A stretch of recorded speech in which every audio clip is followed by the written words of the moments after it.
Bird. And dog barking in the background. All right. Bark, bark, bark, bark, bark, bark. We have fucking sound bites now. We have a full soundboard. Colby Jim West, tell people who you are, a little bit about yourself, and then we'll go from there. Hello, everybody. My name is Colby James West. And I moved here from faraway place. I'm Colby James West. I used to be a pro skier. And now I still do skiing things, but I also do some stunty things. Okay. And I like making funny stuff in movies and shit. Sick. I just learned how to braid my hair, so that's why I'm braiding my hair. I was gonna say the braiding hair thing is a neat trick to just add in. At first, I was like, I wasn't sure if you were like pulling your hair out, but I guess you're just braiding. No, I'm braiding it. It's gonna be. I'll show you in a sec. It's because it's just not great, but it's like Viking warrior status shit, you know? Yeah, you just need an axe and you're fucking ready to go. Yeah. There, see, look at that shit. Oh shit! All right, cool. It's like a mohawk situation with braids. Yeah, you look like a character out of a video game. Yeah, perfect. Oh, my friend wanted me to be Zangief from Street Fighter for Halloween. Like grow my beard out and just do a Russian accent the whole time. That'd be all great. I could think of was him and like Wreck-It Ralph, where they're sitting in like the Bad Guys Anonymous thing. And he goes, "Just because Zangief is bad guy doesn't mean he is bad guy." Like the only thing I know about him. Holy shit. Can I ask you how you started doing these voices? Like when you found out that you were good at it? Like what? That's like a fucking strange thing to just like happen upon as a skill set. Yeah, well, Luke Van Valen says I have like overdeveloped vocal cords or something because I can like go like super deep. But when I was younger, I used to just do voices all the time. I remember actually like followed my one time when my sister was in high school. She's like 2.5 years older than me.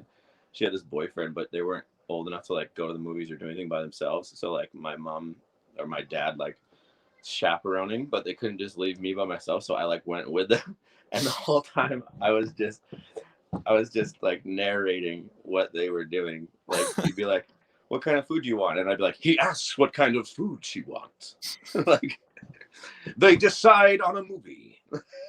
Like, just the most annoying little brother shit with a twist. Fuck, and that's how it started. And that's how it started. My family's pretty musical, so like I didn't do any lessons of singing or anything, but I like it. So I've been doing that, and I have a voiceover agent that I got from a Tinder date. Wait, what? Yeah, I like matched with this girl on Tinder, and she was like, "You're pretty good at this voice." I was like, "Thank you." And she was like, "Do you have like an agent or anything?" I was like, "No, I just do it for like skiing and snowboarding and like sports and stuff." And she was like, "Well, let me call my aunt." And it turns out that she was like, her dad was like super famous in the music industry, like more like on the international type music, not like super America, but he's fucking huge deal. And so she called her aunt, and her aunt just made like one phone call, and this agency was like, "Yeah, sure, we'll sign him." And I was like, "Oh, okay, thanks." Is there a benefit to having an agent? Like, and I guess I mean on the ski side of things and on the voiceover. I never thought I'd be asking about the voiceover side, but is there a benefit to having an agent? Voiceovers, definitely, because like with voiceovers, there's like for an audition or whatever. First of all, it's better than doing like acting auditions. You'd be like, I don't know if I could ever do that. Like go into an audition, and it just seems so weird because like I can just do my like voiceovers from home. I got that studio set up, so yeah, it's not that big. It's not hard at all. I just sit there, crank them out for a little bit. But like that's definitely it, because for like every voiceover audition I do, there's easily like 1,000 or more people also auditioning for that. So like if you have the time, you just crank them out. That's definitely helpful. But yeah, with skiing, I've had 3 different agents. I started with Yaps. I was Yaps's first client ever. I don't know if you know Tom. Are you really? Yeah. Yaps is like not my friend. I'm trying to get him to be my friend so that he'll like give me athlete interviews more often, but he's like, sometimes he gives them to me, sometimes he doesn't, and I'm fucking sad about it. Well, he's a super nice guy. He got me my Monster deal. So like I think I'm still sponsored by Monster. I think I'm like one of the longest running athletes for Monster, like all across the board. I've been with them for like 15 years. But Yaps got me with Monster, but then I wanted to go with Michael Spencer, and sign with Spencer, and then that didn't really work out. And then Jersey Mike, he was like trying to get into it, and he had Pete Olenek, and so I was like, all right, let's try that. So then I've been with Jersey Mike ever since. What's the benefit of having an agent? Because like I don't know, I feel like people are split. Well, for me, some of it's like a buffer. So like, I mean, the first contracts I had, like when I was in New Hampshire, and I got like some small little deals. I don't remember, it was like Bula or something. I like wrote the contract myself, and like I'm pretty good at like the negotiation and all those different things. But I found after a bit, it's like when you're dealing with like a bunch more money, you don't want to be the one who they're like, we'll offer you this, and then you have to be the one who's like, oh, what the fuck are you talking about? It's like there's no chance that's gonna happen. So like it's nice to be like, yeah, okay, well I gotta talk to my agent, and go to my agent and be like, they're fucking, are you fist fucking me? Like you talk to them. You know what I mean? So it's like you keep that, you can keep that face of being the entertainer in there. It's good cop, bad cop, kind of. Yeah, kind of. I mean, it also is helpful with some of the legal stuff, because when it got bigger, obviously I can't write all that legal mumbo jumbo into the contracts. Just like, I mean, they have lawyers, they have all that stuff, and it's just nice to like cut that away. I mean, it definitely was more helpful when I was like competing in like every single event you could compete in, and filming with like 2 companies at the same time. So like I don't have to do anything. Yeah. You know what I mean? Yeah, I heard. Like, go ahead. Well, there's like a benefit to it, if you're making decent money and there's expectations on you. But like in skiing, for some ridiculous reason, like in Hollywood shit, they it's like 10% is like the standard thing, and in skiing, if it's like this is how it was anyway when I had my agents for all that stuff, but it's like 20% for out of industry. So what? Like if someone got on Monster, then the agent takes 20%, and then if it's an endemic sponsors like skis or things like that's like 15%. So I was like, this is fucking crazy.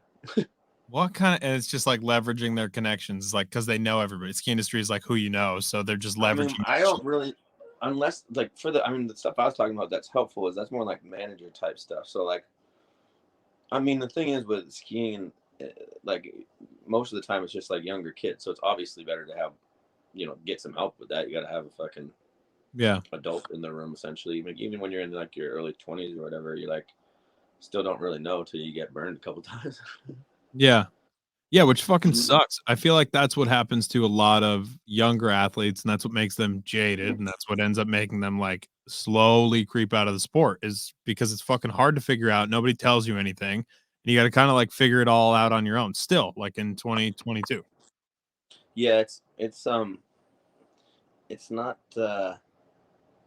it's so small too, like in skiing and like the action sport stuff, that like you don't if you're really good at it and you have like a little bit of ability to like kind of be schmoozy or whatever, you don't really need it. But especially like, I mean, I guess now kids aren't making nearly the fucking money that we used to make, so Yeah, it's a little different.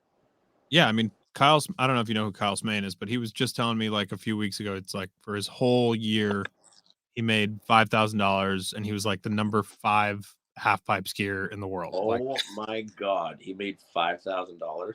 That's what I'm saying. Like that's the kind of shit, and it's just like because he didn't know what to ask for in the beginning. He was like, just pay my comp fees, and he was like the top 5. And Jesus, with that 5,000, that's not possible. So like, how is he sustained? Like he's got parents' money or something? like he just like was working other jobs and funding his own skiing. Like they'd give him the skis. Yeah, see, that's like what that's what the Olympics did. They like just Olympics is where sports go to die, and it like certainly sucked all the money and life out of everything. Yeah, what the fuck is with that? Like, I don't understand why everybody's just out there skiing for free, basically. I mean, you get the money, you get the ad revenue if you're a big enough star, but there's a lot. Well, it's so crazy because they your payment is supposed to be the stars in your eyes that are somehow going to pan out to getting money somewhere. There's 3 people that benefit out of all the people in the world that do the Olympics. I remember I was talking with Jossie before, the first Olympics, like slopestyle one, and we were just dicking around about being. And I was like, dude, how fucking shitty would it be to get 4th at the Olympics? He was like, that would be the worst. And he comes back and he's like, fuck. Yeah, that's fucking terrible. And it's still like to this day, so many companies are just funneling money into it. I'm like, do people actually give a fuck about the Olympics anymore?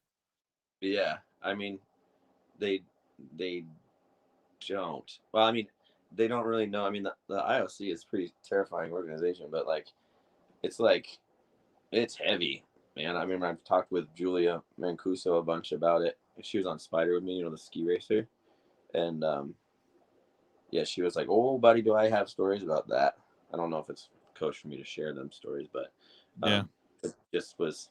I mean, yeah, I don't know. I don't want to get too into it because I'll just start being like, and then this, and then fucking this guy, and then this thing, and then fucking, and then fuck the Olympics. But yeah, but like the thing about now, going back to like the Kyle getting paid so minimally is the rules of how much you're selling, not rules, but like the gauge of how much you're selling is now gauged on how many fucking followers you have no matter what. So like you can't really make money based on like, it's so much harder to prove how much you're bringing back for the company back in the like back in my day. But it was like there's no social media, so it was like you had a movie that came out once a year, maybe 2 movies, and then you're on TV at the X Games and big air events or whatever, US Open, all that shit, and like that's it. Other than that, you're just filming the whole year or you're doing something. And like I think the first wave of that was like Wallace, where new schoolers was like, oh, look at this, Wallace can already do like way more shit than all these pro skiers, and they were like kind of anti pro skier. And I was like, well, we just film all year. Like, I mean, when I look back at it, I used to watch TJ when I went to Plymouth State University for a year, and I would just watch TJ's section from like, I think it was X equals 10 or whatever you call it, 10. And like, I was like, how did they film all year so you don't get to see the shit that they do, like the pro skiers do, until it like comes out in a movie the next year. And so then when Wallace hit it in the right spot, plus he's a fucking god on skis, so it's like he just happened to be at that time when he could put videos out and do things like that, and it was so he just blew up huge, where it's like people were like, why the fuck does Simon deserve to be on such a big company like Target? And then when Wallace signs with AT&T or Verizon, they're like, yeah, go Wallace. It's like, yeah, but that's because people like don't like Simon out of the gate for whatever reason. No, they were. I mean, like the like, it's not really a backlash, but it's something that I felt, which was like, it was like that we were sort of the established pro skiers that did just the filming every year. It kind of like, I think they had like animosity towards that. I just gave Simon as an example, but it was like, I mean, I get that I used to call Wallace the people's skier.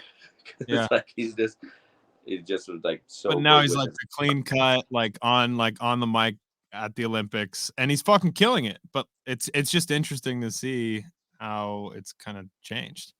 Yeah, well, yeah, it was a lot easier to make money because no one could tell exactly how much product you were selling. Yeah, now everybody has metrics for everything. But I don't know though, like how do you gauge that then? Like you just guess a number? Like how do you, for you example, like were you like, oh, I think I'm worth 20 grand this year to a ski sponsor, right? Well, yeah, kind of, but I mean, it depends how much shit you're doing, all those different things. I can't really, actually, it's a kind of a good question because it was like, it kind of goes up incrementally. So as you're getting more and you're getting more medals and doing more things, it's more like an incremental thing. So say you're making like 5 grand. Like I think my first year with vocal, I had was 5 grand with vocal, and then the next year I'm like, look, I got a medal at X Games, and I'm gonna keep going. Like I want to raise it to like 10. And they're like, yeah, okay. And then another company makes an offer, and they're like, hey, we'll pay you 30 grand. So then you're like, okay. So it just goes incrementally all the way up. Yeah, I think I don't know if it's that different now though. I think people just don't know, and I use Kyle as an example because I think sometimes you just don't have the information, right? Because it's not out there. So you had the opportunity to like go and get offers from people, right?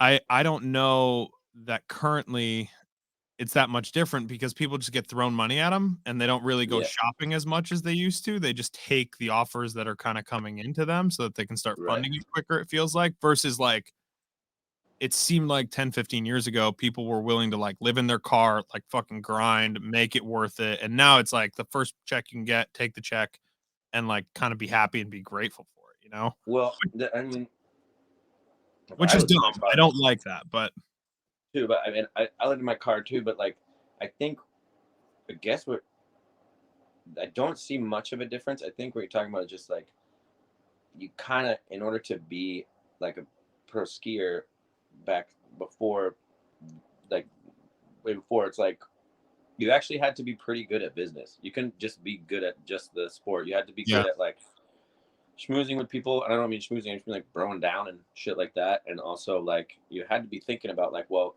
like I put together like a spreadsheet of like, here's how much I spent like last year. I spent like $6,000. I need like at least that. right. And then you try to find and source it from different sponsors. So you get like a couple grand there or a couple grand there or whatever. And so you have Right. to have at least a little bit of a business sense of what you're doing. Either that or you just, if parents have a lot of money, that's a super helpful way to do it. Yeah. Yeah. Let me find some of those real quick. That Yeah. seems like the easiest route to success in skiing anyway. Um, can I ask you like what eh, when I talked to Frito Cody a little while ago and I was like, is there anything I should ask Colby? And he was like, first of all, we should tell him that My Friend's a Pro still holds up as one of the best comedic ski bits of all time, to this day.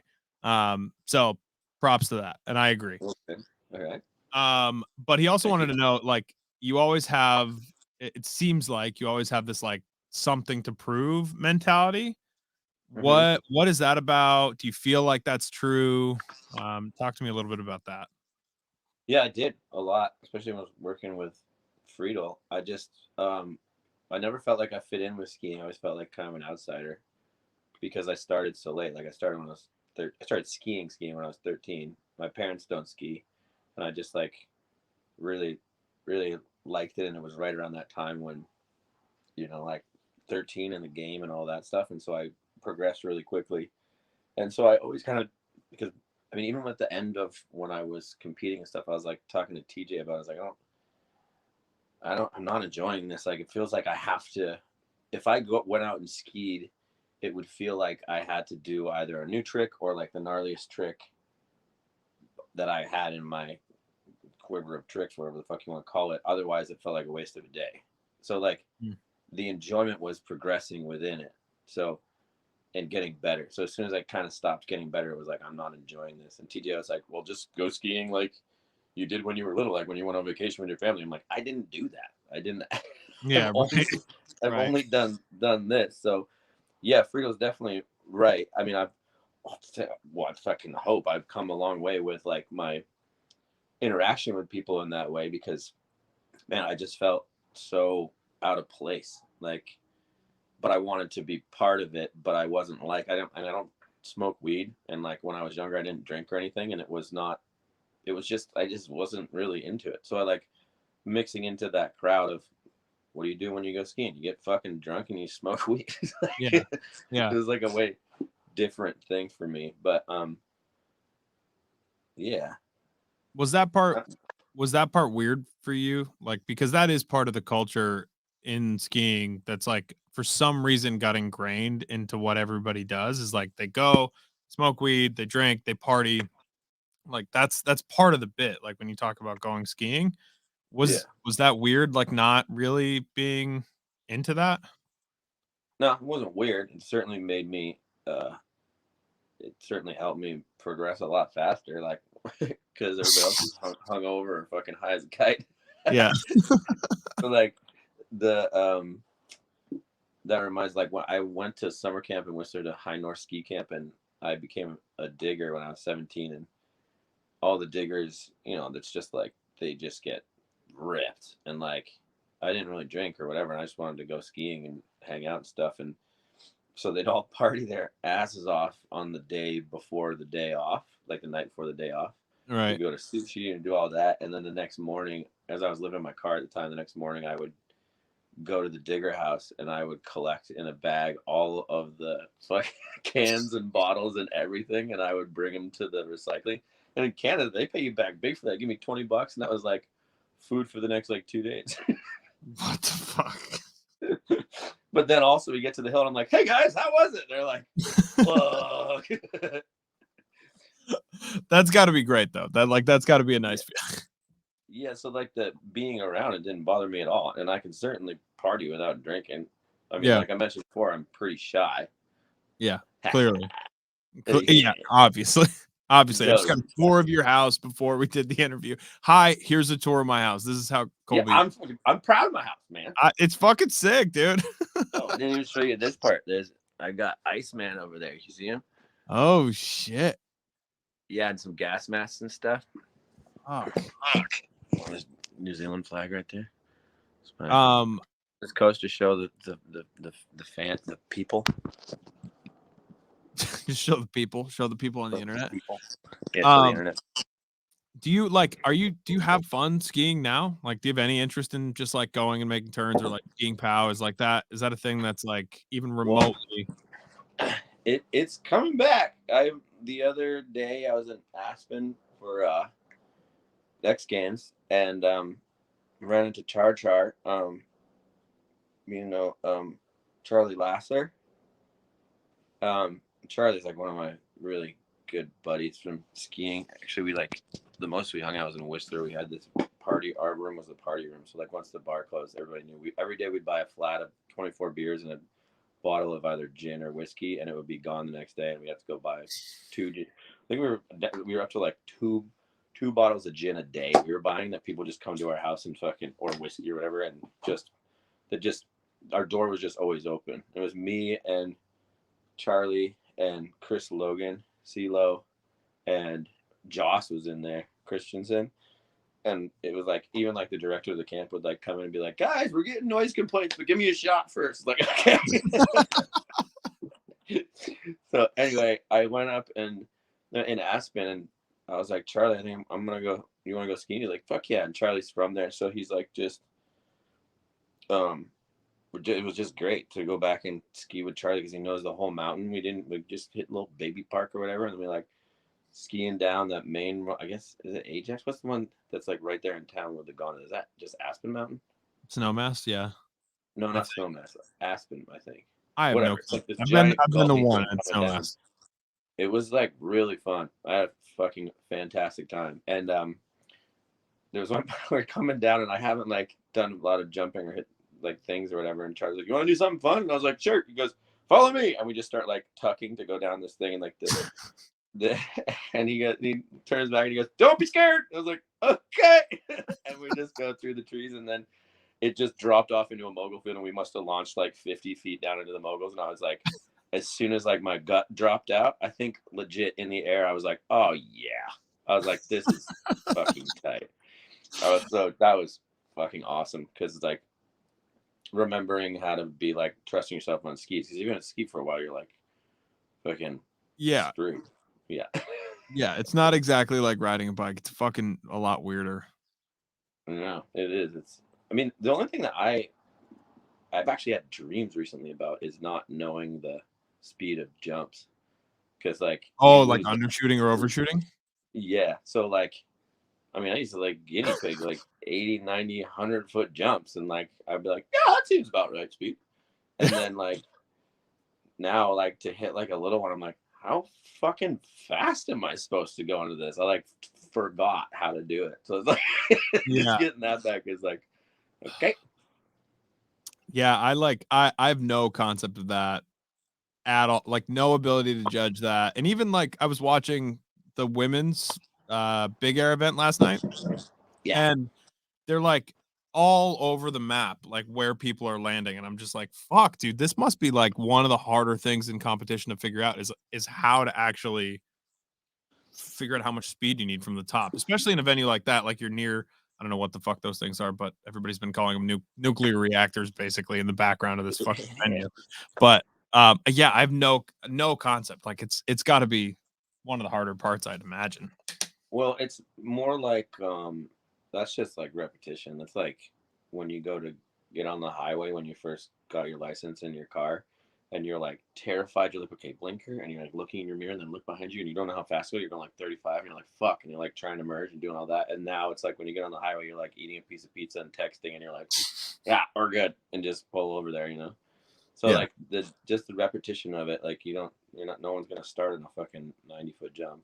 Yeah, for sure. Yeah, I'd say a 90-foot jump. I think between 75 and 90 is like the perfect size. 100's a bit big, but for like fucking who?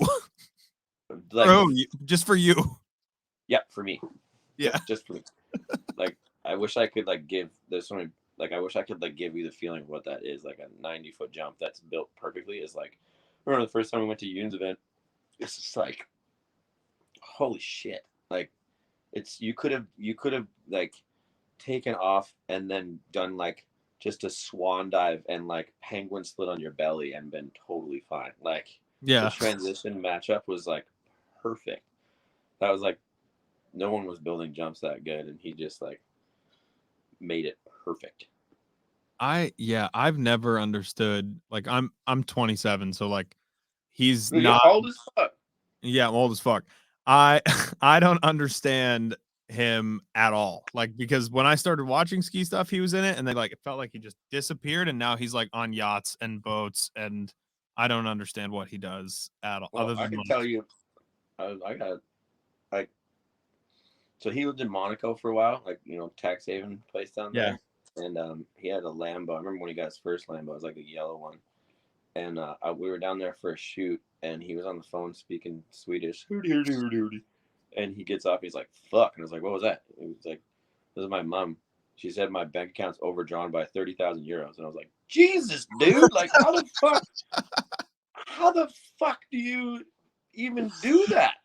Yeah. And he goes, I guess I gotta call some sponsors and send in some invoices.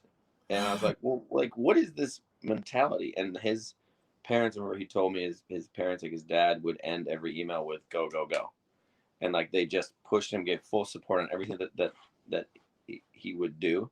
And he said, he was like, I mean, if by the time, this is when he was probably your age or a little younger, but he was like, by the time I'm 30, if I like end up having to work at McDonald's, at least I will have lived in Monaco and had a Lamborghini.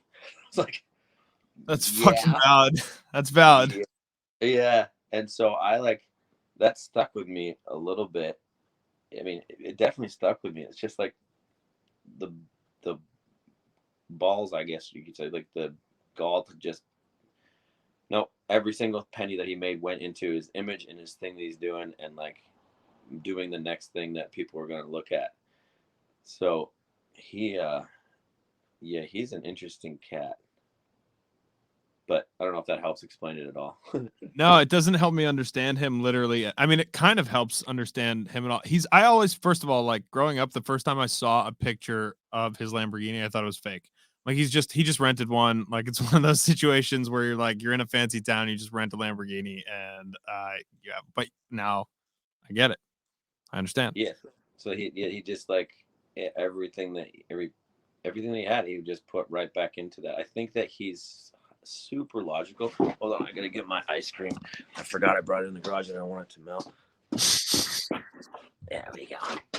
All right.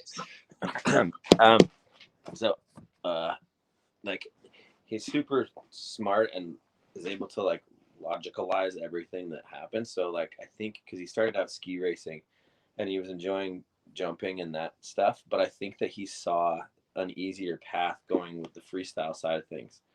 And this is me just guessing, but like, it would totally make sense to me that he'd be like, well, that's not going to really work. I'm not going to be a pro ski racer. I'm not going to the Olympics or any of that stuff, but like, this is working. People want to shoot with me in that. And so he just taking that path. Like, he's Mr. Safety. Like, he like never got injured, like never got seriously injured.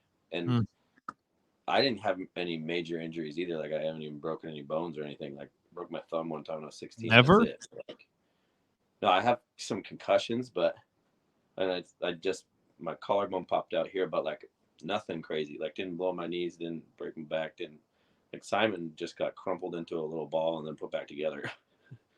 Same with Jossie. Like, they just, They just like and Tanner and fucking everybody that was like in that. It seems like. And you never got injured, like nothing. I think he blew his knee like years and years after he was like big time. But yeah, man, he's just like very calculated, and if he sees a path that goes forward, he just has the nuts to just go for it. Good for So him. the Lambo's real, all that shit's real. So he And is. he just, yep. So he is. Fuck. Mm-hmm. Any interest Fuck in is right. a? Go ahead. Nothing. You go. I said, "Fuck is right." Yeah. Any interest in a Simon Dumont style comeback for you? Um, Funny you should mention that.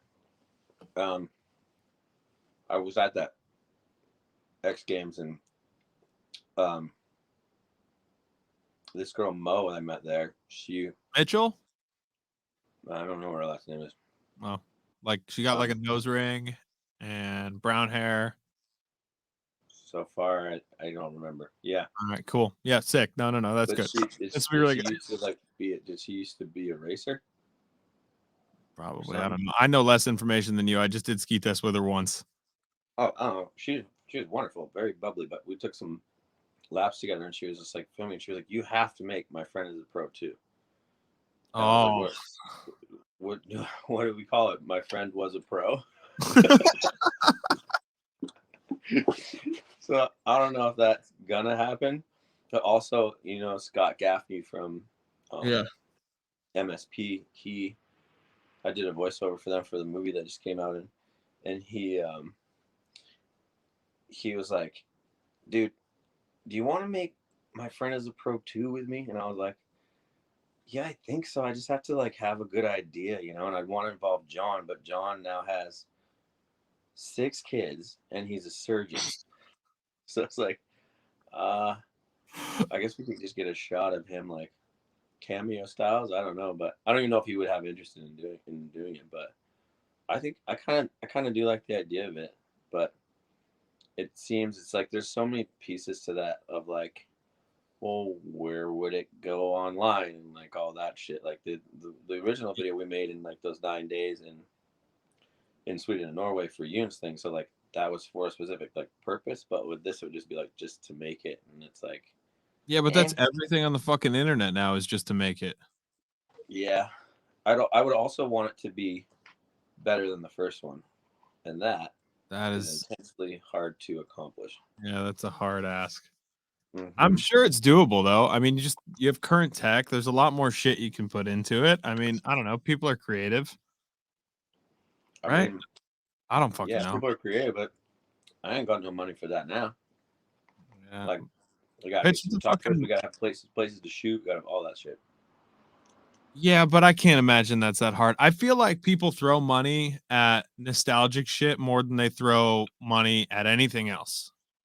Right? Yeah. Like, I mean, people would throw you money for that. Like, you could get that funded in 24 hours. I think, like, I really believe that. All right, send me a proposal, dog. All right, fucking I will send you everybody I know that is interested in fucking we'll just like compile everything that you've done, which actually, by the way, you have a very good website for what I expected. I was expecting to go to your website and not have any information, but you've got like, it's all cleaned up. It's nice. It's in language that sounds like you wrote it. It like, it's great. I was actually very appreciative because sometimes I do these interviews and go do research and it's like, it's basically like the person doesn't exist. Mm-hmm. I mean, I would figure Instagram would be good for that, but I haven't been doing a lot of Instagram lately. Instagram's hard. It's so stupid with the algorithms and shit. Like, Jersey's like, bro, you got to get your fucking following up. And I'm like, dude, how? You tell me how. You want me to post? Give me post what? You care? I mean, if I want to make money off of it, yeah. So you can't really do that. Like, it's just they change the algorithms. They're aimed towards like normies, like just people that are like wanting to that as like if it's your persona in your business, they're aiming at people who want to get likes and do things, but the viral like wild west of that shit is way long gone. So it's like they limit you to they don't you don't even know who they're showing it to. Like and they know what's in the content. They can see it. They go puts through the algorithm, even like the faces and the things. Like they just fully like just do whatever they want with it. Like, I mean, I put video even on YouTube. Put some videos up on YouTube, and I have like, I don't know, like 900 followers or something on there, and I got like 45 views, and I was like, how is this possible? Yeah, not that I give a shit about like that number, but that just seems so strange to me that you like have that many followers. Like I have like 7,000 on Instagram, and you put something up and it gets seen by 100 people, and you're like, what happened to the other? Yeah, and not out of that. I'm not like, oh, boom, they only got 100 views. But then they're trying to like make you work harder or more or whatever. It's just too much. Like, just fucking unknown. Like, no one knows what the fuck Instagram's doing over there. Like, what the Facebook's doing, what they do. Like, you couldn't even create a business school around it. I don't think, because it fucking changes all the time. There's only one purpose to those things, and that's like to gather information about shit. Well, they don't give a fuck if things go viral. They want to like sell ads. So I don't know. It's fucking hard. They want like shareables, I think, right? Like that's how we've done really well is like you make shit that people want to send their friends, right? Like they don't give a if it's just like a picture of me and it's like really wholesome, whatever, did this interview. Like if I post this interview and I'm like, oh, me and Colby had a really good chat. Hope you guys listen. It'll get 45 likes. Okay. Yeah. But if we like fucking clip out like you getting ice cream over something at like and do some shit like that, like for some reason that will get shared and that like that's how the algorithm works. I think. I don't know. It changes every fucking 30 seconds and it's so hard to do. And it does, but at the same time, they like what does that do though? It just makes people want to do more and more extreme crazy shit. Like you remember those TikTokers? Oh, it makes idiots. Yeah. That's what I was gonna ask you about. They just go like way ham. What was the one Vine with that one? It's Vine again. TikTok is Vine 2.0. Mm-hmm. But like they like changing the way that people like interact with the world because they want to do something more and more extreme. It's like, what the fuck? Yeah. Well, I don't know though. I like to the same point. Like I was talking to Smain the other day. He was just on Sports Center for like literally just dropping in to Corbett. But he also has a video of him hitting Pyramid Gap, like in 720 and Pyramid Gap on pin bindings that got like 45 views or something. You know, so it's like Sports Center picks up like the thing that 50% of skiers can do. Oh, was it the one where he like says, "Excuse me, guys"? He's like, "Excuse me," and that's like the whole reason it got posted was because he's like, "Excuse me," fucking everybody's. Well, that's a good point actually, because that's like relatable. You watch him hit Chad's Gap and do that shit. No normal human knows what the fuck's going on there. They think of that as something upper echelon. So if you have it just above their threshold of what they are capable of, or a little bit farther than that, like people consider like people in the Olympics to be like almost like godlike status. Like, man, wouldn't that be cool to be an Olympic athlete? Like, they don't associate that with themselves, you know? Yeah, but I don't think people realize how close Olympic athletes are to like pro skiers are the most normal people. Like they're the most normal pro athletes, I think, that exist, right? You can just talk to them. They're in your towns. They're just skiing the same lifts as you are. They're like in so many ways, they're the most accessible athletes that are around, other than like professional fucking bowlers, right? Like for the people that people actually care about, skiers and snowboarders are accessible as shit, right? It's not like we're talking about LeBron James or NBA like NFL players or any of these people. Yeah. So I mean, I don't know. Yeah, I guess they're more accessible because it's way smaller. But I just think with what you were talking about, like the reason, I stick by what I said. Like the shit that you can do on skis is like crazy big, huge, but like no one can do that. Like people can barely pizza down a mountain. Yeah. So like there's little echelons for it. So like a lot of times if I was like, someone says, "What do you do?" I'd be like, "I'm a pro skier." And they're like, "Oh, what mountain?" And I'm like, "All." Like, like it's not like I'm like, they're like, "Oh, do you coach?" And you're like, I mean, kind of. We get drunk in Whistler every summer. But no, like they don't understand like the levels of the thing that it is. It's like they can't get there. So it's like Or are you like, you're a pro skier, so you're like, you're like a ski patrol? Like, no, not that either. Yeah. Like, there's just so many tiers to it, and so the majority of people can't even fathom doing what Kyle did off that little cliff. Right. Like, that's the majority of people. That's why it goes viral, because if you show fucking Travis Rice doing a fucking double backflip off some fucking ridiculous cliff and getting a helicopter, that's fantasy land. No one can relate to that whatsoever. You'd have to be at least a little bit good at snowboarding or good at the sport to even get close to that. Like, to even close to understanding what it is that, like, Kyle did over fucking Chad's Gap. Yeah. Yeah, which is why which is why it's important to have people like Tom in the booth at events like the Olympics, right? Because he's fucking explaining it like bit by bit. He's like, this is why they land switch. This is why it's harder to land switch. This is why like the judges are granting for amplitude or whatever the fuck word he uses. It's like that stuff is important. That's actually one of the things I wanted to ask you. Is that something that you have any interest in? I've announced the X Games. Tom took over for me. I know, but I mean, like, is that a thing that you want to do now still? Like, is that like, do you care about that side of things? Announcing? Yeah. No, fuck no. I fucking hate it, man. I mean, obviously I like,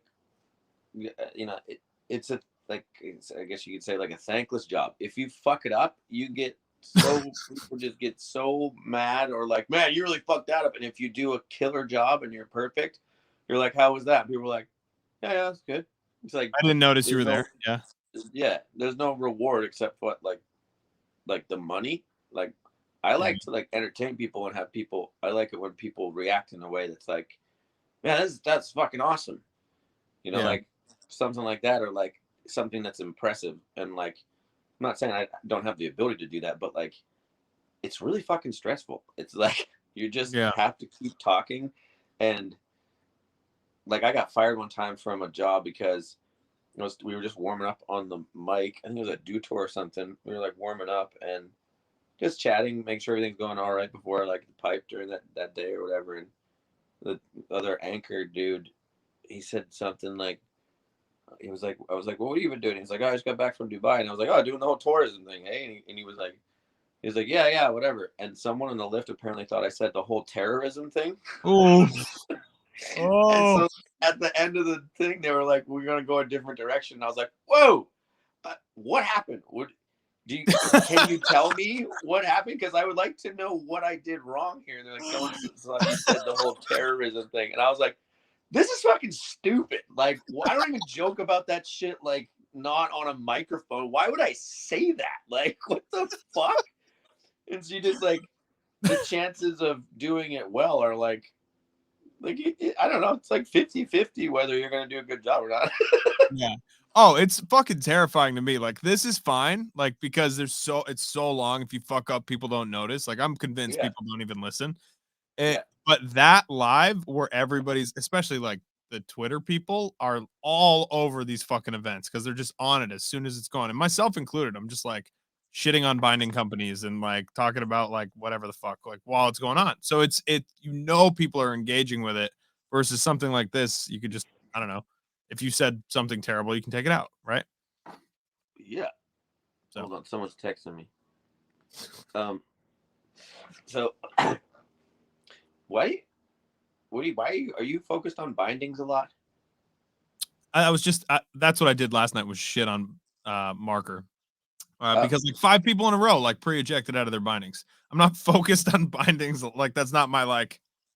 I'm not tunnel visioned into bindings, but yeah. Well, I watched some of your other ones and you're asking them like all about DIN settings. What's your DIN setting? Yeah. Yeah, I'd like to know what yours is too. And the reason I did that is because fucking Eileen Gu is skiing like basically like a low end binding. She's skiing a Marker Squire, right? And to me, I work in a shop. Like, I'm like, this is who we sell like low performance bindings to. And if the chick that is like winning everything is skiing on a low performance binding, why does anybody else need a bigger bind, right? Like, it's just like, it just like didn't make sense to my head. And then she started blowing up in it yesterday and I was like, okay, all right, never mind. I take back everything I said. But it's also like a flex in skiing. It's like people are like, oh, because again, I work in a shop kids are like, "Oh, can I have my din at 14?" And I'm like, "You're gonna fucking blow your knees to smithereens." Well, I have thoughts on you ski shop people. Yeah, what do you think? What do you think? I want to hear these. Well, like, let's get a little brighter here. Well, not you ski shop people. What do you mean, you people? It's like, I mean, when I was younger, you go into a shop and they're like, "You're gonna want this binding in these skis, and you're gonna want that's gonna fit you there and whatever." And then when I started getting like better at skiing, like I knew exactly what I needed for like my bindings and stuff, and like they're trying to upsell you. And I've had so many times in like at a different mountain or like a different place, and they'll be like, I'll be like, "Just crank the dins all the way up," and they're like, "I can't like legally let you get out of here." I'm like, "Then give me the fucking screwdriver, dude." Like, yeah. But it's different for you than it is for some fucking turkey. Like that's the thing. Yes, it is. It's just like and I understand the liability parts of that. Like with being that's what I'm saying. I don't have shit against ski shops or people at ski shops. It was just it was a frustration. I wish it was heavier. If I go to a ski shop, it was gonna be like, okay, let's get this over with. You know I wish it was heavier than this. I wish you had heavier beef with ski shops than this, because this is like I get it. For you, it shouldn't matter. If anybody in a ski shop is giving you or Wallace or any professional or even like kids that are like at MSA, they crank their dins or whatever the fuck they want, and that's fine. I don't care about that. But what I care about is, like, for example, we had a guy 2 days ago, literally 2 days ago, got some big ass skis that we were like, "This is a bad idea." And then he was like, "All right, I want my dins at 10." And we were like, "This is a bad idea." It's like, sign the form. And he's fucking 70, right? Yeah. Goes out, first run, breaks his tibia. Yeah. Like, and then the wife is calling, is like, "I need all the paperwork and I need all the signature." Like, and I'm like, this is exactly why we don't fucking deal with this shit, you know? Yeah. Well, I guess, yeah, you're right. I mean, I would like to change my that's my experience with it. But I can absolutely see people going to a ski shop that don't have any clue what they're doing. It would be a disaster. Yeah. I don't envy you. Yeah. And again, I'm moving out of it pretty soon. I won't be in the shop at all. But it is a fucking thing. It's like, I don't know. Not every kid needs to be on a look pivot 18. That's my only point. Like 110-pound Johnny does not need to rip a pivot 18 with a minimum din of like 10. They're gonna fucking blow to the moon, and then I don't know. Just because you have mommy's money to buy the nice binding doesn't mean you should. I used to use, when I was sponsored by Marker, I used to use the race stock bindings, like the 20 dins or 30. Yeah. Just the crank. Not full cranked up, but I had to just put the dins on as pretty much as high as it would, because at that level, again, it's not as we're speaking in the pro skier sense, not those people. I absolutely understand that the din is an important factor, but we would just break skis instead. Like the ski would break before a leg would break. Yeah. So like, yeah, I have some like, I've broken. There was one time I was at X Games. I think it was my second time there. Maybe it was my first time actually. No, second time. And we were in the pipe. We went to go to practice, and I skied down, just did a straight run, and did like a cork 9 at the bottom or something, and my ski snapped. And I was like, "Fuck!" So I go down a mountain new pair. I'm waiting there, missing out on practice. Go down, ski down through, snap another ski, and I was like, "Dude, something's wrong with these fucking skis. Like, I think you're missing a layer or something." And so then I always had my skis every time that I would get my skis mounted, I'd get them helicoiled to start with. Yeah. So they don't fucking pull out. Yeah. And then I went down and I broke another set, and I broke 5 skis before, and I got one run of practice where I didn't break a ski, and I was like, "Dude, I'm skiing on last year's skis." And the team manager is like, "Well, we need you to ski on like next year's skis or whatever." And I was like, "I can't. Do you want me on the podium, or do you want me to ski on next year's skis?" And he was like, "All right." So I was like, "I'll hold him up on the podium if you want, but I can't do anything with this." Yeah. And so I skied on my last year's skis, and then I held up next year's on the podium. That's fucking hilarious. It turned out they like talked to the factory, and they were missing a fucking layer. And I was like, "Am I like I fucking R&D told you here? Like I'm R&D. We're like at the X Games, and I'm like doing R&D for you guys. Come on." And not getting paid for R&D, by the way. No, the opposite. Potentially fucking breaking my face open because doing R&D. But I was sponsored by Vocal and Marker Technica Vocal. Technica was the fucking dopest sponsor, by the way. But why? Because they paid money and they didn't require stickers or anything. They just gave you boots and fucking just. That's the sticker. Yeah. Yeah, and it was dope because like they knew I have wide feet, so they knew what my boot was, so they'd send it to the tech who knew my foot, and then he'd bring it to me. And it's done. Yeah, exactly. It was a baller shit. But anyway, Marker, I went to the factory in Germany, and we're like doing a tour, and they bring us to like this room with like all the finished shit or whatever, and we're in there, and the guy's like, "Yeah, you can have whatever you want, like pick out some things that you want," and I was like, "I want that." And it was a jig for the bindings. Give me that fucker. I don't think I still have it anymore, but that was like godsend because I just could just do it myself instead of going and dealing with. It's not hard. People think it's like fucking some crazy shit. You're just like, it's like drilling holes into anything. If you blow them out, they're not going to hold. If you don't blow them out, they're fine. Just put it in the right place. Yeah. It's not anything. Yeah. I don't know. What's the fucking bindings are they originally corrupt. They had like this skis were like from the what's that? What the fuck happened with corrupt?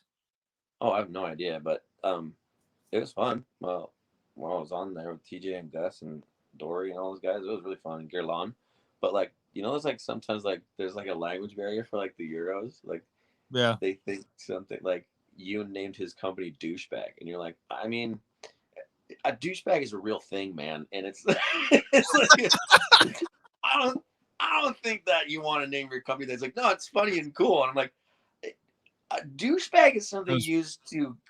Okay, just don't do it, man. It's not a good. How did that pass? Like, that's my question is like, how did that make it this far? And now they renamed it as DB equipment. Like, what does DB stand for? Like, also, did you know POC stands for piece of cake? Like, what the fuck what is this naming situation going on with all these Euro companies? The Swedes and like Corrupt, pretty funny as well. But when they had their bindings, I think they were modeled them off the Look binding or whatever. So they had the like the giant thing in the back that sticks up.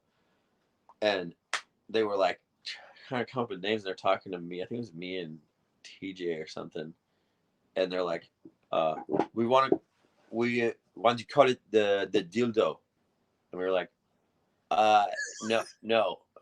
Like, no, it's funny, man, because it's like shaped like a dildo. I'm like, no, it's not. It's that's a bad name. Don't do that. That's a bad name. I appreciate a sense of humor, man. Like, name it something funny, sure, but like, it doesn't really translate that well. You're gonna sell 3. Yeah, and like, sure, but yeah, that's what I mean by the language barrier. So out of here, we get douchebags and dildos, and they just okay, great. And they're just like, this is our new business model. Yeah. That's something else. Yeah, I don't know how. Yeah, I don't know how most of that shit just passes and moves on. Like it just doesn't. Fucking Europe, man, they don't give a fuck. Yeah, I guess not. It's true. It's true. Even like we work with Fisher, and every time I have a conversation with them, I'm like trying to explain like what we do, and it's like I think they still think that we host a radio show. And I'm like, it's like it's kind of a radio show, but it's different. It's like not quite that. Yeah, it's like kind of in a different category. But yeah, I think first of all, I heard you ran into Cody Townsend randomly in Alaska. Is that right? Yeah, I was shit-faced though. Was at my buddy's bar there. He's got the Pioneer Bar. My buddy Mikey owns it. It was for his wedding. And I was just like, we're going to a fucking wedding. I'm like, yeah, oh my God, Cody, how are you? He was like, hey, man, you okay? I'm like, yeah, I'm at a wedding. I don't even know if we had a good conversation, but I really like that guy. He was always so enthused. It was so funny. Like I remember like one of the first times, actually the first movie I was in, I was like 19 or something when I was in the MSP film. Maybe I was 20. And Bushfield? Oh, yeah. Shenanigans Bushy, like just crazy motherfucker. he was like, I don't have to tell the full story. It's a good story, but you can tell the full story. All right. Well, Rory, I'm like, we like hand out swag and or sign autographs and shit, and then I go to the back of the theater, like sit down to like watch the movie, and it's Rory comes up behind me, he's like, "Hey, Westerly, the fuck are you doing, man?" And I was like, "I was gonna watch the film." He's like, "You're fucking in it, dude. Why the fuck do you need to watch it? You know what you did." I'm like, "I was gonna watch it." Oh, okay. So he's like, "Let's go do something else. It's New York City, man. I never fucking been here before, bro. Let's do something fun." I was like, "Okay." We go outside and we're like walking down the street, and he sees this scaffolding that they're like fixing this building. He's like, "Let's fucking go up there, see if we can get on the roof." And I was like, "Yeah, okay." Just like not knowing what a Rory fucking story is, like what Rory does. And we climb all the way up the scaffolding. We get to the top, and the crown molding on the top of the thing is probably about 6 feet. And there's a ladder at the top that goes up underneath, like there's like 6 foot of ladder, and then it goes up on the roof, and Roy's just like, and I was like, like, don't look down, don't fucking look down. Legit hanging, it's like 30-story building, and we're like had to climb the ladder like that to get up over the thing. And I was like, okay, I'm good, I can do this. We get to the top, and I was like, that was crazy. He's like, dude, we can totally make it to the other roof. So we jump on the other roof, and we keep going, and then there's a pretty big one. It's like a 6 foot jump, which doesn't seem that big, but like it's a 30-story building. And I was like, all right. So like just not thinking about it. And we get to this one, and there's like, no, hold on, my phone's we got a low battery. We get to this one, like the final kind of roof thing or whatever, and it's like a good 8 feet higher than the roof that we're on, and it's like 15 feet. Or like 10 feet probably. And I was like, well, that was fun. Guess this is as far as we go. And Rory's just staring at me, like looks over, and there's like an extension ladder. And I was like, I'm good. I'm good, dog. I think I'm just gonna sit this one. I'll meet you back at the street or whatever. And then at that moment, like, you know those doors that are on top of buildings where it's like a curve, so it's like the stairs goes right up and you can open whatever, the roof access shit. And the door busts open, and there's this dude. And there's a lady in her robe behind like her husband. He's holding a golf club because they had like heard us tramping around on the thing. And he's like, "What the fuck are you guys doing up here?" And Marie's like, "What?" And she's holding like one of those like house remote phones in her hand. And Marie's like, "Oh, sorry, we didn't know we couldn't be up here." And I go, "What the?" I didn't say it in my mind. Like, the fuck? Of course we fucking knew you were over here. And he goes, "Well, we already called the cops." And he goes, "Oh, come on, man. You guys didn't have to deal. We'll get down now. It's not a big deal. We just didn't know we couldn't be here." And I'm like, Jesus, dude. And I don't know if there's anybody that doesn't know Rory. He's handsome as fuck. He like gets away with anything. And he's charming and handsome. And he's just a fucking maniac. And he's like, "We'll just go down now." And they're like, "Yeah, get the fuck out of here." So we jump back over all the roofs, get back to that thing, and I'm like, fuck. And like I like look over, and there's just a cop car that's like circling the building like this, waiting for us to like get off the roof. God. And I was like, shit. And I just hear like, and I turn around, Roy's like lighting up a doobie. And I was like, this is like before weed is kosher, and he's in Canada and we're in New York. And I'm like, dude, what are you doing? He's like, "I'm just gonna fucking smoke this doob real quick. Just relax, man." I'm like, what am I supposed to do here? And so I'm just staring at this cop that's just making laps, and I was like, I think we're gonna have to time it. And he's like, "Yeah, all right." And so we just like, the cop went by once, and we like climbed a little too fast, essentially like monkey bars across that ladder down to the other one, and then like get down to the next level, and the cop's coming again. So we like duck behind the scaffolding, and we go down 2 more levels. The cop comes around again, we duck again, and we just drop down and like walk back in the theater. I'm like in the theater like, okay, now I know to never say, "Yeah, let's go on adventure" to Rory. Holy shit. That guy's a fucking different breed. Like that guy is like, I would love to live inside his head for like 30 seconds. And then I don't think I could stand it anymore. It's crazy. But like, I forgot why I started that story, but Cody Townsend. Oh, Cody. So like Cody was like way the opposite end of that. He came into MSP after I was already part of filming and stuff, and I saw him one time we were like at a shoot or something. He goes, "Oh, dude, how sick was that segment?" Or like Hoji's segment and last like the thing. I was like, oh, I didn't see it. He's like, you don't watch the movies? I was like, no, I don't. I kind of stopped watching them when I started being in them. I was just doing instead of. He texted me that. He was like, he told me I'd get it eventually, and now 10 years later, I get it now. Does he really get it now? That's what he said. That's what he said 5 minutes ago. I texted him before or I guess an hour ago. Whenever I texted him right before this interview, and I was like, all right, tell me about it. He's like, I finally get it. It was so nice to have his refreshing like enthusiasm for it though, because I was like, yeah, maybe I should start watching them again. Yeah, but now he's like the guy. Like he's the guy that everybody wants the attention of. Yeah. Which is well deserved. Yeah, for sure. He's a fucking wonderful dude. Got a lot more, I don't want to say positivity than me, but he seems like he's got way less angst than I do. Like, I got anxiety. Like, I have to, like Friedel was talking about, I got to, like, keep pushing forward and doing. He seems like he's just enjoying the shit out of it. Yeah, I think he's just having a good time.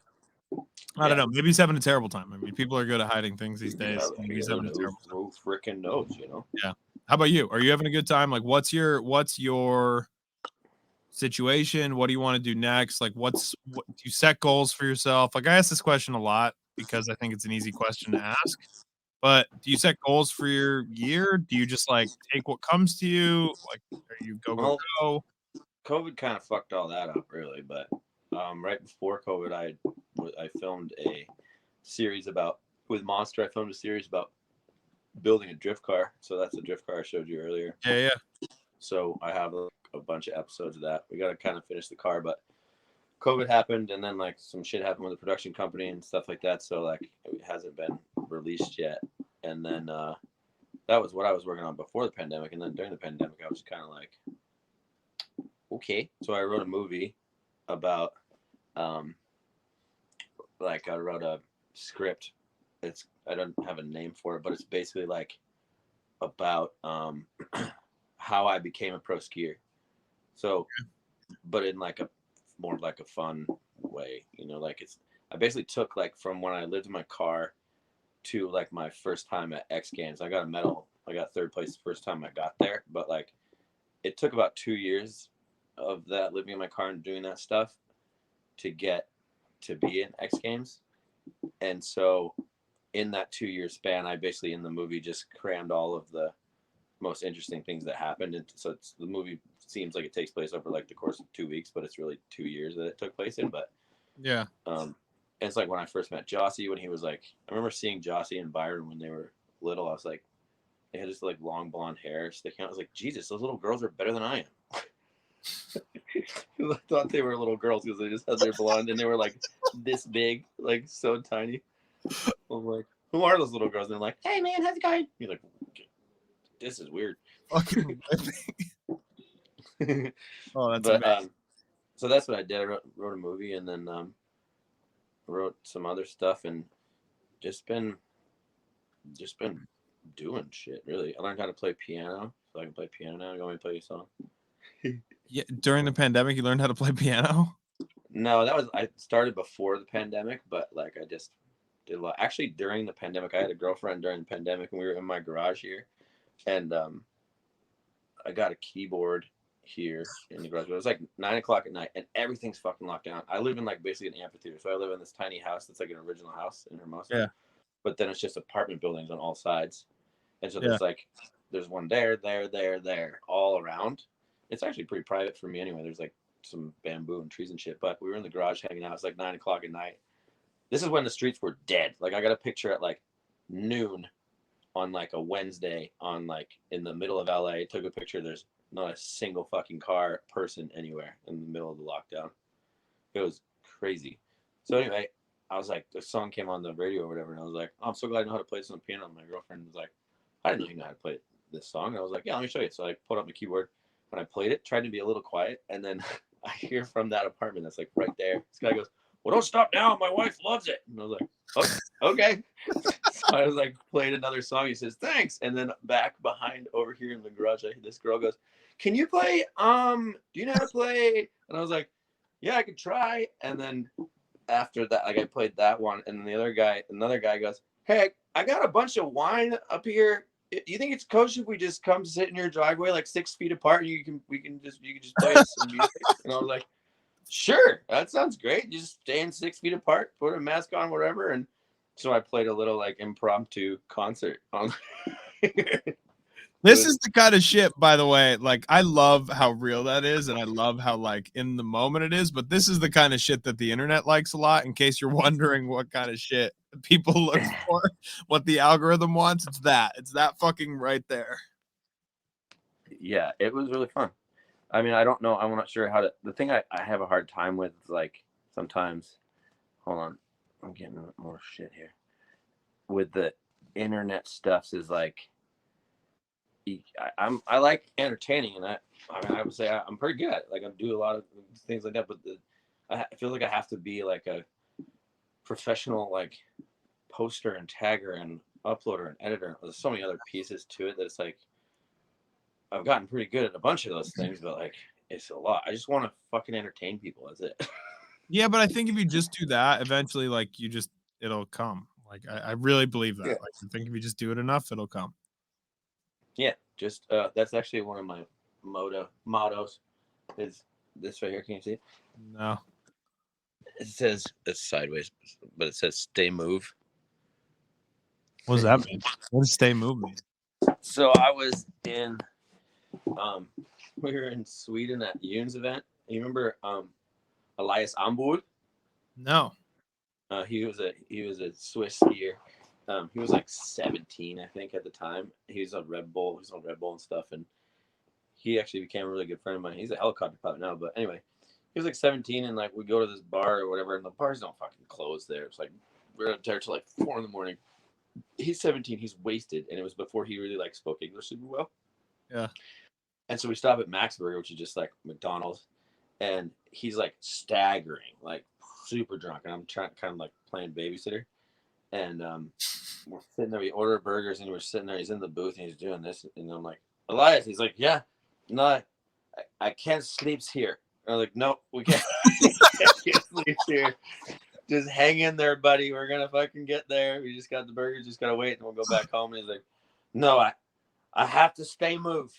And I was like, yes, that's a great motto for life. You have to stay moved. Oh so then when we leave, we get the burgers and we leave, and our condos were at the top of this fucking hill. And Elias is going like fucking 3 steps up, like 2 back, 3 up, 2 back. And he stops and he turns around to us. And he's like, is anybody else feeling like it's going up really steeps here? And I started laughing. He goes, why do you always have to make funs about me? And it just fully stuck in my brain, and I was like, stay moved, gotta stay moved. So I like made it into a little motto. Gotta stay moved. I have ADD to the max. So like if I get stuck like playing video game or get stuck at my house, you know, like I'll get fucking stuck on something that's not important for like 4 hours. And then like I'll have done nothing, even though I have like an intense amount of things to do. So like it just reminds me, like it doesn't even matter if I don't do anything of importance. It's just like go do something. Go, just keep moving. I love that. You can't sit still. I gotta stay move. I love that. Stay move. Okay, I love that. That's great, because that's actually the advice that I need more often than not, because I'm the same way. Like I'll get stuck, like I'll have a million things to do, and instead I'll like organize all the DVDs that I haven't watched in my house by like chronological order, and I'm just like, all right, well, this is what we're doing today. Last couple things. The TV that extends up into my garage. I was gonna say, you're like, I have so much other shit to do. Like it was like tax season or something, and I was like, yeah, I gotta get to that. So like the procrastination just leads to like fucking so much shit that's like useless. I like how you were like, I have ADHD, but like I know. Like we could like, it's like, yes, that's very clear. Like we started this conversation off by you being like, this is my house, this is my drift car, and this is my garage, and my TV folds up into the ceiling, and also, hang on a second, I need ice cream. Yeah, I love ice cream, which is valid. It's amazing. I'm a big fan. That is actually something that I did do during the pandemic, is take a deeper look into like where that anxiety part of like ADHD is, yeah, and like what I can do like to like kind of quell that while still like getting the benefits of having ADHD, because it's fucking beneficial, man. You can like do a For lot sure. of shit. The anxiety I part's rough. Yeah, I think that one of the reasons why I like skiing so much is like when you like when I'm doing my like running a competition, or you're like kind of hit a huge jump, or you're gonna like go through that, but you're not thinking about anything else. You're just thinking about that. Like people even asked me before, like, can you hear the crowd when you're going down? I'm like, no, you don't. You hear nothing. Like you're just there in that moment, and it like forces you. Like my brain thrives in like chaos. So if there's nothing happening, I'm panicking. But if there's like an intense amount of way too much shit happening, then I'm like calm as a fucking cucumber and just like go straight through it. Yeah. And mostly physical. I mean, that's why I don't like the fucking announcing shit. But yeah, it makes sense. oh, I Yeah, have it a makes funny sense. story about the crowd if you want to hear it. I just told. Of course, I want to hear it. I didn't ask you on the podcast to like not hear funny stories and like listen to you talk. That's the whole fucking point of having a podcast, by the way, is that you just get to do this all day, which is why I think you should fucking have one. Because it's easy to make money, and we're deep enough into this that people aren't like my sponsors aren't listening anymore. But like you can fucking make money doing this, like, and you can make it full time for sure. Sponsors, they're just making sure I'm still alive. That's it. Yeah. That's what your sponsors are doing. So this was like Dew Tour, and I think it was at North Star or something. And I had like qualified. I qualified first, so I was dropping last. And I'm at the top, and it's like the full lit up pipe, like all people fully lining the sides, and it's like I'm standing there, and they're like, "All right, 30 seconds," and I got TV already and all that stuff. So I'm like going through my run in my head, and I see a single snowball fly from one side of the pipe to the other, and I was like, "Oh shit!" And I see like another one go back, and then another one go that, and it was full snowball fight across the pipe like this, like it was just like they're just going at it. And the guy's like, all right, 10 seconds. And then they were like, okay, you're good to drop. And I was like, I'm not dropping. Like, are you fucking kidding me? Like, no chance. Like, it was like a gnarly, it was fucking cool. I mean, like, I would have loved to be part of the crowd chucking snowballs, but I don't want to fucking go through a barrage of snowballs, man. And so this big ski patrol dude who he's next to me is like, I'm on it. And he just like motions to like his guy on the other side of the pipe, and they go down and stop. And anyone that they saw as they went down, they just pulled their passes. And I was like, oh, fuck. That's like all my fault. Yeah, but like, what the fuck are you supposed to do? Know. I mean, there was no other way to do it. You can't like stop him from doing it. And like, so the snowball started to stop like this. And then there was just, once it got like around that the passes are getting pulled, it just was dead. And then I was like, sorry. There's no cheering anymore. Nobody's fucking cheering for you after that. No one's cheering for me. I didn't hear anyone, but I imagine it was just like, boo. Oh, that's fucking amazing. Holy shit. I think I got third at that one. That's fucking pretty good. Like you keep saying third, like it's I don't know. It's I'm a third place kind of guy, dude. Yeah, it's great. I fucking love it. You're on the podium. You get paid. Somebody mentioned a quote that you did in a different interview that you were talking, and maybe this isn't even a real thing, and they're just making this up, but which is maybe why I shouldn't bring it up. But they mentioned that you said that you would go to your sponsors and you'd be like, okay, look, I can go as hard as I can, and I might get first, and I might get last, right? Or I can definitely like go out there and I can get third. Like I know what I can do. I think the story that you're thinking of is my friend Davey, who used to be the team manager at Monster. It's like his favorite story. I don't even remember it happening, but he tells it to me or whoever's around me whenever he sees me. But I didn't say that to the sponsors. I was at X Games in a slope style, and I qualified first, but like I'm not really the type to like, I don't know, this kind of explains it, but like I qualified first, so that means I dropped last, and I'd done 2 runs, and I was in 5th place, and it was I think Andreas was in first, and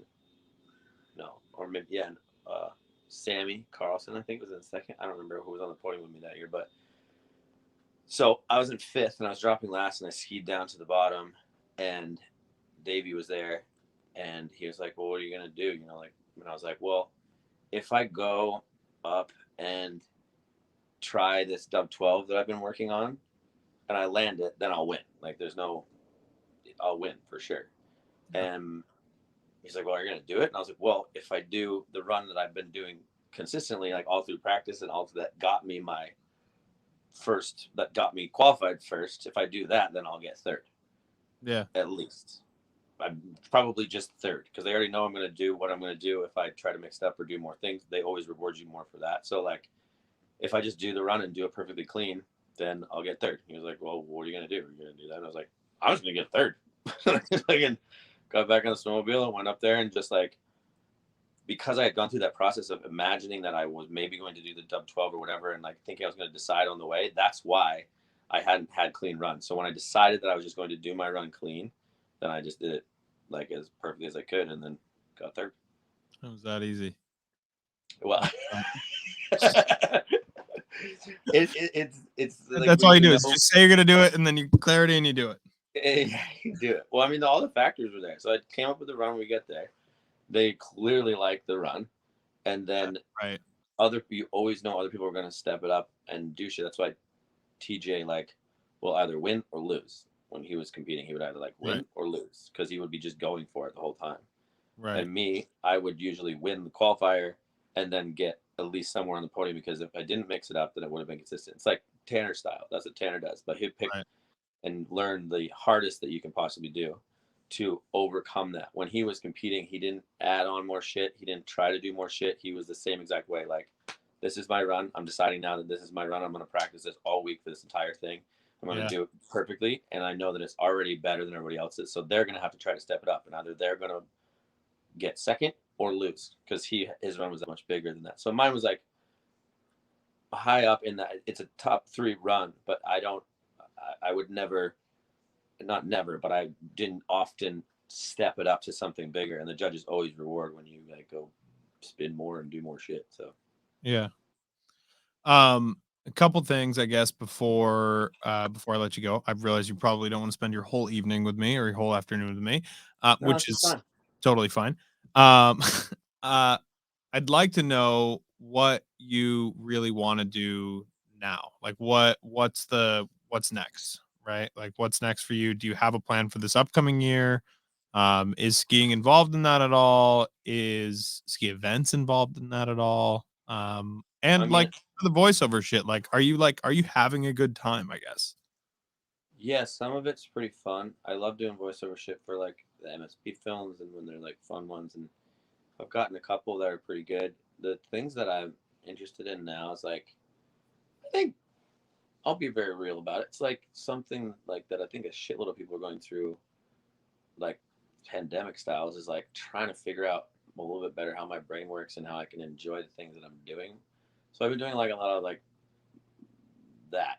As far as the ambition or things that I would want to do, an ultimate goal for me is there's a reason why I'm down here in LA is I want to make a fucking I want to make a fucking ski movie, Hot Dog, fucking theatrical ski movie that is good and it doesn't have the typical shit. I don't care if the storyline's kind of more typical, but I want it to be a little more specific to our type of skiing, How do you make that happen? How do you get funding for that?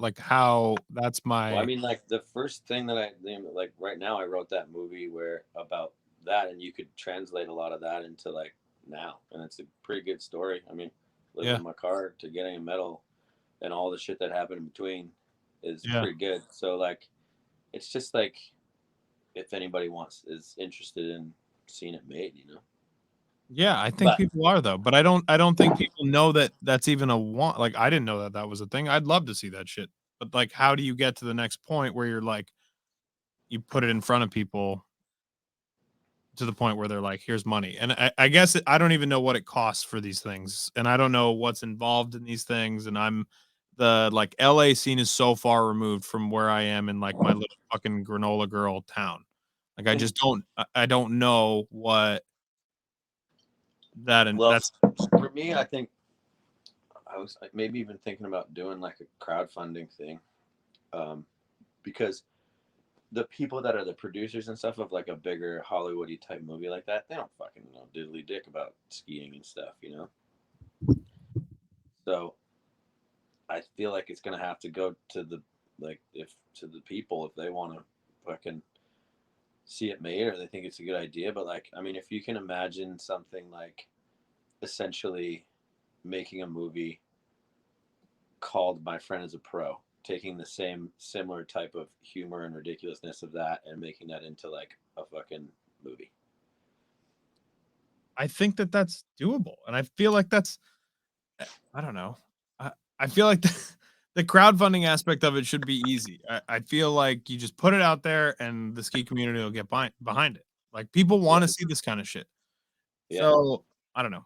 Whatever I can do. I fucking am not anything in this industry, but like I would love to help. Anything that we can do to push it to make that kind of thing Well, I mean, happen. you got earballs and eyeballs on you. Maybe if I can like put some shit together, or like I just want to get feelers to see if it would actually have any traction. And I do have like an idea of like budget wise what it'd be, and of course I still know everybody in like in the ski world, like and like you know like connections with mountains and stuff, and then I know enough about cinematography and things like that now, and I would love to do it with like a company like MSP or something that like knows what the fuck they're doing, how to shoot skiing, all that stuff, because like you don't really get to see that in movies and have you can see good skiing in some things sometimes like but to have the actual good funny fun and pertinent storyline of like a good well-rounded thing is difficult to find because the producers always get their hands and they're like that's a cool shot and you're like no that's not a cool shot, that's a guy in the sky flying. Yeah. Yeah, I guess like why do you need a company to put it out in a movie form? Like why not do something like put it on Vimeo, put it on YouTube? Like that stuff has a lot of value now and gets a lot of traction. And you can tour it still ahead of time. Like look at I don't know, Parker, right? Like Parker White doing Nothing and Nothing New. Like that shit does really well for them. Yeah, Him and Friedel, and all they did basically was like they toured it around a little bit, but the main thing that they did was just do like a live YouTube release of the thing. They made some merch and they made it happen. I mean, and granted, like Parker has Friedel, they have level one backing, but like it's not like I can't imagine it costs yeah, but I mean crazy that's what I mean. Like I would want to talk to. I sent the script to the MSP guys. I don't know if they read it or not, but I'd have to do a little more like pushing and finding what it would be and figuring out sort of budgety stuff. Like all the things that I've made, I end up being like fully producing myself.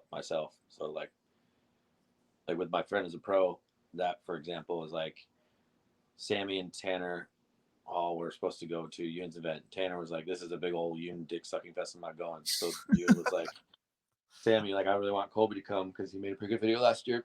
And Sammy and I were not on really good terms because whatever for whatever reason. And Yoon called me. He's like, "Hey man, Tanner's out. Do you want to go with Sammy?" And I was like, I mean, I really want to go, but like Sammy doesn't really like me that much.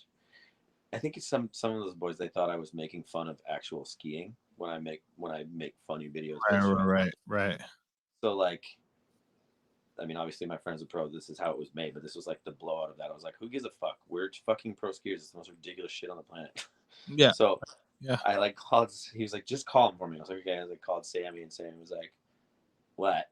I'm like, well, Yoon says you're going, and he wanted me to call and ask if you want to go do it with me. He's like, I think I'm gonna bring one of my friends from home, and I was like, okay, cool, bye. He's like, bye. And then he ended up dropping out, and so 4 or 5 days before the event's supposed to happen, Yoon calls me and he's like, Sammy dropped out. You're in. Find 2 cinematographers, a photographer, and someone else to ski with, and whatever. I mean, one of them has to be able to edit. And I was like, fuck.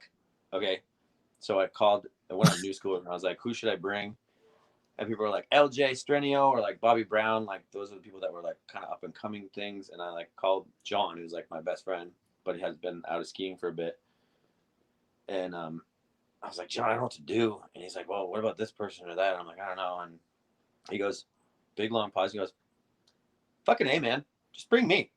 And I was like, yeah, let's just fucking do it. So then I like called Mike Thomas and I was like, hey, we're going to Sweden and Norway to go shoot this thing. And he was in. And then Finbo, who was like 19 at the time, he was a cinematographer. And then Alex O'Brien, And so like that whole thing, like I paid for all that. I like figured out logistics, like all those different things just to make that happen. And then for the first 2 days of the trip, we were skiing and doing tricks and stuff. But then at night, I was like, no partying yet. We got to figure out what our theme is. What are we going to do for a song? And John said something funny. Like we were singing that Mano and T-Pain song, All the Above. Like I fucking obsessed. Oh, that song was so fire for like a minute. Yeah, it was. And so we were just singing that one. And I was like, this song rules. And then John goes, well, he said something about, we were talking about pro shit or something, and he goes, well, the only reason I'm here is because I'm friends with you. And I was like, okay. So then we like dicking around with the song, and then it just happened. But I was telling that story of it because it's like that's sort of like how things are maybe gonna have to happen for that. Like the ADD has to kick in of like, well, we're going, so let's do it, Yeah, let's just make it happen. You gotta stay move. Stay move. So if I'm able to make a movie, that's probably how it's gonna go down. All right, that's valid. Stay move, and that's how the movie will happen, I guess. Yeah, but hopefully. No, it's gonna happen. It's gotta happen. And there's so many platforms that like you can put shit on now. You could fucking there's like, yeah, I don't know. We don't need to like dive into the details of it, but like there's fucking so many ways to make shit happen, and to make it with like a real company like MSP would be awesome. But I also don't think you fucking need them anymore. Like, no offense to Gaffney or any of those guys, but like, it's not, that model is fucking not relevant nearly as much as it was when I was growing. I mean, you look at like Friedel and what's his butt, like that, like that's similar, Yeah, but it's got like 300,000 fucking views on YouTube. They toured the fucking thing all over the place if they wanted to. They sold merch, and now they're making it into a 3-part series, and like they're getting sponsors for it. I mean, I honestly, when you say those things, all that they're doing for it, the one that really appeals to me is the fucking touring and having it be like a movie that you could like go and see, like that old school way of like in person. In person, yeah. Yeah, I think there's a lot of, don't get me wrong, like I think yes, you can, a lot of those other things to me are like the bonuses of that, but when you say the touring and having it be in theaters, like smaller theaters in different places where there's ski stuff, that actually gets me excited. Like the putting online and getting the things, like that's visceral feeling of being in the theater and people watching it is fucking tight to me. Yeah. No, and I think there's a lot of people that didn't do shit this year because of, like, I don't know. I'll use Katie Burrell, for example. I don't know if you know who this is, but she basically like makes fun of skiing almost, right? Or she's making fun in skiing, like similar kind of idea. And she didn't make a new movie this year because she was like touring coach. Like her last film without a crowd, without an audience was not that fun. Like I didn't enjoy doing it, just putting it online and just reading the comments. So like I think a balance of both things is really what the method is. I just mean like you don't have to put a DVD out and like fucking, I don't know if like nobody's buying DVDs other than me on eBay right now. Yeah. Well, I mean, yeah, I'm not worried about that. I don't know. And then again, we go to like that whole side, the touring, all those different things, figuring out the crew, who's going to take care of that, and you figure out who's going to shoot and all those different things. The main first thing that I got to start with is see if people actually would want to see it, and then come up with the idea, which is really the fun part, because then the rest of it should just cruising. So like the idea of I just got to get creative with what I think it would be. Yeah. No, I think you'll get some messages from this episode that'll be like, yes, like this is a thing we really want to see. I hope. Maybe again, maybe my theory's true and nobody actually listens to this show, but I think people do. I think people do, and I think it works. Are we live right now, or does that just say live in the corner? Because it says live in the corner. It's not there. So technically, the reason I use this platform is because the audio is better. It records individual audio files. The video is better. Like you're fucking crystal clear right now. And if we wanted to, we could stick this link out wherever, and people could watch live. Yeah. Right. So like really easy to do. It also like I can change the ad, and like there's a lot of reasons I use it. It's easy to. I can use this little ticker on the bottom. It hooks up to my soundboard. All the like techie weird shit. So what you get? Yeah, just send me all the shit. I want to share it too. Yeah, for sure. I definitely will. Last thing I'm gonna ask you about is Marty Lemkin. That I feel like holds up the least of all the things right now. Like it's funnier than any. Like it is fucking hilarious, but did you think at that time that Epic Pass was going to turn into what it is now? I don't know. Are they using it still? Yeah. Oh yeah. It's a fucking nightmare. I realize that like you're not super into like this part of the thing, but like it is a fucking nightmare. Like Nightmare for me. 2.1 million Epic passes sold, like every Epic resort. You should just don't follow it, but just go look at this Instagram page called Epic Lift Lines. Okay. And it's basically just like because they have no restrictions on it, right? You have an Epic Pass, you can go wherever the fuck you want, right? Yeah. That was the whole premise in the beginning. Like that's really cool until you sell 2.1 million and Yeah, 2.1 million people fucking you have everywhere. 2.1 million people that can go wherever the fuck they want and they just go where the snow goes, and then you end up with like people not like towns just getting decimated and lift lines going to like at Mount Snow it's like halfway up the fucking half pipe, on heavy metal. It's insane. That's crazy. I think I was thinking the Marty Lumpkin, they're not like that ad was from like 10 years ago. I know. And it's still like Epic Pass is like more relevant than ever now. It's like in every conversation in ski media. Yeah. Well, maybe I should. You're saying I should do something with it? No, you should do nothing with it. I just thought it was funny. Like that, I thought that ad, because that ad is what made me be like, I should have you on the show because I want to talk to you about like all of the things that we've already talked about. But that's what like prompted it in my head to do this was because of that thing, because it's so different. Like what it is, what your ad was funny and hilarious and awesome. Epic now is a total fucking pile of shit. So like it's just funny that it's gone from like it's because they would never run an ad like that now. And I mean it was an ad for free skier, but they would never approve something like that in 2022. Yeah, probably not, eh? Yeah. I actually did after we did that ad, Monster was coming out with a new drink thing, and like the CEO, Mark Hall, like they were trying to come up with like it was like a 5-hour energy type thing, Works Energy. And so like they were trying to come up with an ad, and they did like the same like 5-hour energy. Like when I wake up in the morning and I needed some energy to play tennis, and they made an ad like that. And then apparently he went home to like his family for Thanksgiving or something, and they didn't know it was his. And he's like, "What do you guys think about this ad?" And they were like, "It's a fucking ad, whatever." And so he goes back to the marketing. He goes, "We gotta make a fucking over the top crazy ad." And someone at Monster had seen, I don't know who it was there, but they had seen the Epic Pass commercial, and so they showed it to me. He's like, "Great, how much to get this actor?" And like, he's a skier for us. He's like, "Fuck, what's his number?" And I just got a phone call. I got a phone call one day from. It says, "Hey, how's it going? It's Mark Hall." And I was like, "Hey, how are you, Mark Hall?" He goes, like a little pause. And he goes, "The owner of Monster." I go, "Oh, hello, sir. How are you today, sir?" And he goes, "Look, we're trying to make this ad. We want you to do this character. Like, we want you to come in and do the thing." And I was like, "Okay."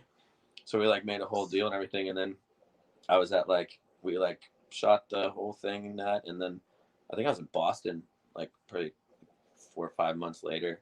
It was like during the playoffs, and I was in a bar, and I was like with this girl at the bar, and the fucking every TV is like the Patriots game at the bar. And then all of a sudden when the ad comes on, every single TV is my face as Marty Lumpkin. I was like, she looks at me and she goes, Is that you?" I was like, "Yeah, that's me, all right." Oh, holy shit. That's fucking amazing. That's like one of my least favorite characters. I'm not really a big fan. The character I like now is this one Jorge that I do, which is like I have this red wig and these yellow glasses. And is that the Colombian guy? Yeah, I mean I haven't specified where exactly they're from or if they're male or female or anything. There's like I did a podcast one time with my friend Becca, and so I did a podcast as me talking about skiing, all that, and then I was like, "Do you mind if I come do the podcast as Jorge? Like we'll do a full like hour and a half or hour or whatever." And she was like, "Yeah, of course not." So I like showed up. It's not video or anything, but I showed up in the wig and the glasses, like everything. And I did the full like hour and a half, and they're asking questions like where, like not specifically where I'm from, but I just had to like, the reason I like that character is because I had to legit improv every fucking thing that they said. So like I know the character like inside and out now. Like it's supposed to be, it's like fashion designer thing. There was like one part she was like, "Well, what kind of like, what would you say about like what would I, what do you think about my fashion? And I said, well, like maybe July seemed like the type of girl that will maybe just like wear a t-shirt. And she was like just a t-shirt. Yeah, like you want to kind of like look chitty, but that's okay. If you want to look chitty, you can just look chitty. But like that type, where you would just wear like just a t-shirt, like drab colors or something. So it was like shit like that for like an hour and a half. You did a full interview like that. Full interview, like never. Can I just tell you how fucking hard it is to be the interviewer in that situation too? Like to because you gotta like ask. I did one time when somebody was playing a character, and it was fucking the hardest interview I've ever done in my life because I'm like, I don't know because he's my friend. I'm like, I don't know how to ask you like questions about this character that you've created, and I don't know if you have prepared answers. Well, yeah, I hadn't prepared any answers or anything. I just like knew the character and then just went through it. But like, I think, well, there was something that helped me with that character. I did for Donut Media. I went to a drift car event and I played that character, and the director / camera guy, Andy, was so helpful. And it was like I was like 30 or something. It was like way after I've done characters forever, but he was so helpful. And like, he basically, like, we're going around and there was this kid who was like helping us with it. He was like the assistant basically. And so I'm interviewing people like kind of Borat-y style and talking to them. Like, I legit went to like this booth where this girl was like selling merch or something. It's like, so like it seems like you have a lot of like really drab coloring. Like, why did you go with such cheaty colors? Like shit like that. And so the kid who was the assistant, he like, or it was maybe it was one of the other producers, whatever, came over and they said something, like started talking to me as if it was me. And I like kind of answered, and Andy just goes, no, that's not Colby, that's Jorge right now.